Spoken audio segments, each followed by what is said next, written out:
கோலாஸ்டமி அப்படின்னா என்னன்னா குடலை வெளியே எடுத்து வயிற்று பகுதியில் வைக்கிறது, அதுதான் கோலாஸ்டமின்னு சொல்லுவாங்க. காமன் பப்ளிக் வந்து அதை ஸ்டோமா அப்படின்னு சொல்லுவாங்க. ஸ்டோமானா என்ன அப்படின்னா குடல்ல ஒரு பகுதியை எடுத்து நாங்கள் வயிற்று பகுதியில் வைப்போம். இது ஒரு ஆப்ரேஷன் மூலமாக தான் பண்ண முடியும். ஸோ இது வந்து சிறுங்குடலையும் வெளியே எடுத்து வைக்கலாம், அதை ஐலியாஸ்டமின்னு சொல்லுவாங்க. பெருங்குடலையும் வெளியே எடுத்து வைக்கலாம், அதை கோலாஸ்டமின்னு சொல்லுவாங்க. எந்த பேஷண்ட்டுக்கெல்லாம் இது பண்ண தேவைப்படும் அப்படின்னு பார்த்தீங்கன்னா, இப்போ குடலில் ஒரு கேன்சர் இருக்கு, அதை ஆப்ரேஷன் பண்ணுறோம், அதை ஆப்ரேஷன் பண்ணி எடுத்ததுக்கப்புறம் அந்த குடலோட 2 பகுதியை சேர்த்து இணைச்சி வைப்போம். அந்த இணைச்சி வைக்கிற இடத்துல எதுவும் லீக் ஆகாமல் இருக்கிறதுக்கு ஒரு டெம்பரவரியாக அந்த குடலை வெளியே எடுத்து வைப்போம். ஒரு 6 வாரம் 8 வாரத்தில் வந்து அந்த குடலை இணைச்சது சேர்ந்துடும். அதுக்கப்புறம் இந்த குடல் வெளியே எடுத்து வச்சதை உள்ள திரும்ப கொடுத்துடலாம். இது வந்து டெம்பரவரி கோலாஸ்டமின்னு பேர். சில பேருக்கு வந்து குடல்ல புண்ணு, இன்ஃப்ளமேட்டரி பவல் டிசீஸ், அதாவது குடல்ல வந்து தீராத புண்ணு இருக்கும், அந்த மாதிரி பேஷண்ட்ஸுக்கு இது எடுத்து வைப்போம். சில பேஷண்ட்டுக்கு வந்து குடல்ல வந்து இன்ஜுரி வரும், ஏதாச்சும் ஒரு அடிபட்டோ ஒரு ஆக்சிடென்ட் ஆகியோ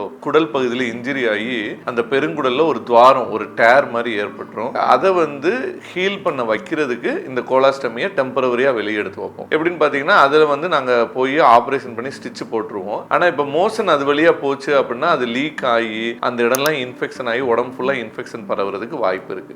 அப்படின்ற பட்சத்தில் நம்ம இது டெம்பரவரி மோஷனை வேற பாதையில் டைவர்ஷன் பண்ணிட்டோம் அப்படின்னா கீழே நல்லா ஹீல் ஆயிரும். அதுக்கப்புறம் ஹீல் ஆனதுக்கப்புறம் இந்த வெளியே இருக்கிற கோலாஸ்டமியை உள்ள திரும்ப கொடுத்து அந்த கோலனை வந்து ஸ்ட்ரெயிட்டா நம்ம ஸ்டிச் பண்ணிடலாம். ஸோ இதுதான் வந்து என்னென்ன பேஷண்ட்ஸுக்கு பண்றோம் அப்படின்றது. அதுக்கப்புறம் இது எப்படி அப்பியரன்ஸ் இருக்கும் அப்படின்னு கேட்பாங்க. இதை வந்து கூகுளில் வந்து கோலாஸ்டமின்னு போட்டாலே அந்த போட்டோவே உங்களுக்கு தெரியும். சின்னதாக ஒரு பெருவிரல் சைஸ்ல சிகப்பா ஒரு ஸ்ட்ரக்சர் மாதிரி வெளியே எத்திக்கிட்டு இருக்கும். ஸோ அப்போ மோஷன்லாம் எப்படி வரும், அதை எப்படி நாங்கள் ஹேண்டில் பண்றது அப்படின்னு கேட்பாங்க. இதுக்குன்னே வந்து ஸ்டோமா பேக் அப்படின்னு இருக்கு. ஸ்டோமா பேக்னா ஒரு ஸ்பெஷல் டிவைஸ். இந்த கோலாஸ்டமியை சுற்றி ஸ்டிக் பண்ணணும், பேஸ்ட் பண்ணி வச்சுட்டோம்னா மோஷன் வந்து அதில் வந்து கலெக்ட் ஆகிரும். அதுக்கப்புறம் ஸ்டோமா தெரபிஸ்ட், இதுக்குன்னே ஸ்பெஷலாக ட்ரெயின் ஆன பீப்புள் இருக்காங்க. நம்ம ஊர்லேயே நிறைய பேர் இருக்காங்க. அவங்க வந்து வீட்டுக்கே வந்து இதை எப்படி பேக்கை ஒட்டுறது, அதை எப்படி கேர் பண்ணுறது அப்படின்றத பேஷண்ட்ஸுக்கு சொல்லியே கொடுத்துருவாங்க. அதே மாதிரி எந்த டவுட்டாக இருந்தாலும் அதை வந்து அவங்க கிளியர் பண்ணி கொடுத்துருவாங்க. ஸோ ஸ்டோமா தெரபிஸ்ட்னே இதுக்கு அவைலபிளாக இருக்காங்க. 3வது ஸ்டோமா கேர். இது நாங்கள் எப்படி கேர் பண்ணிக்கிறது அப்படின்னு பார்த்தீங்கன்னா, ஃபர்ஸ்ட் அந்த பேக் வந்து நல்ல டைட்டாக ஒட்டியிருக்கா அப்படிங்கிறத நீங்கள் என்ஷூர் பண்ணிக்கணும். அந்த குடலை சுற்றி இருக்கிற ஸ்கின்னு வந்து சிகப்பாகாமையோ அந்த இடத்துல புண்ணோ அந்த இடத்துல வலியோ இல்லாமல் இருக்கிற மாதிரி பார்த்துக்கணும்.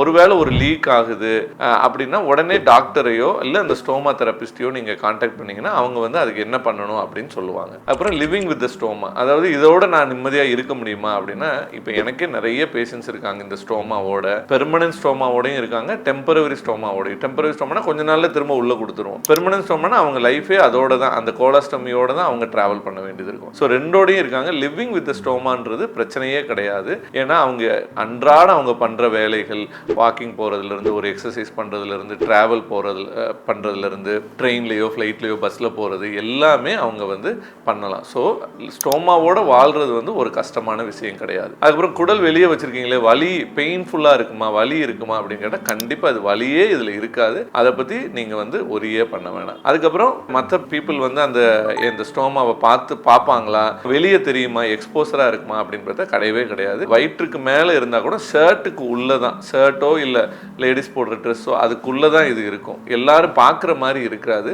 ஸோ ஒரு ஸ்டோமா இருக்கிறவங்க ஒரு பப்ளிக் பிளேஸில் போனால் கூட யாருமே அது இருக்குது அப்படின்னு கூட வந்து கண்டுபிடிக்க முடியாத மாதிரி தான் இருக்கும். நிறைய விஐபிஸ்கே ஸ்டோமாஸ்லாம் இருக்குது, வெளியே நமக்கு தெரியாது. ஸோ அதனால் ஸ்டோமா இருக்கிறத பற்றி நம்ம பயப்பட வேணாம். அதுக்கப்புறம் கடைசியாக முக்கியமான கேள்வி, பெர்மனண்ட்டாக இருக்குமா இல்லை டெம்பரவரியா அப்படின்னு நினைப்பாங்க. பெரும்பாலும் நான் பார்த்த வரைக்கும் இது டெம்பரவரி ஸ்டோமா தான்.